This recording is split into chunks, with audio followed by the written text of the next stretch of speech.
আমরা অনেক উন্নয়ন দিয়েছি, অনেক আদর দিয়েছি, অনেক সোহাগ দিয়েছি। এবার 2026-এর ভোটে আমি বাবুদাস বলে যাচ্ছে দুয়ারে কেলানি রাখবো। খবরটি নিবেদন করছে চুঁচুড়া Nabajiban foundation, cure and care, beauty Brishti salon.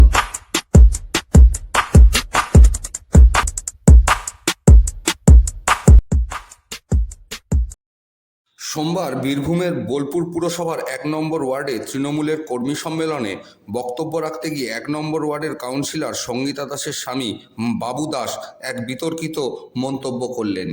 মুখোশধারী বন্ধুরা আশেপাশে আছেন, আমার বক্তৃতা তাদের কানে যাচ্ছে, আপনারা কান খুলে শুনে রাখুন।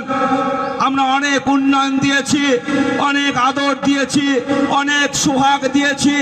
এবার 2026-এর ভোটে আমি বাবুদাস বলে যাচ্ছে দুয়ারে কেলানি রাখবো।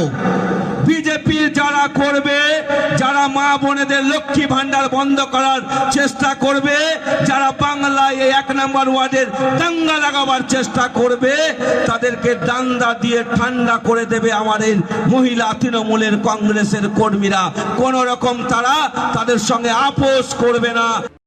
অন্যদিকে বাবু দাসের এই বক্তব্যের প্রসঙ্গে বিজেপি নেতা শ্রমিক ভট্টাচার্য বলেন, না বিতর্কিত নয় মা, এটাই তো তৃণমূলের কর্মসূচি, এটাই তো তৃণমূলের সংস্কৃতি, এটাই তৃণমূলের রুচি, এটাই তৃণমূলের এজেন্ডা। ও পুরস্কৃত হবে। মমতা বন্দ্যোপাধ্যায়কে কালীঘাটের বাড়িতে ডেকেও পাঠাতে পারেন। এত সুন্দর হবে, এত মিষ্টি করে আক্রমণ করেছেন, ডাকবে না ওকে?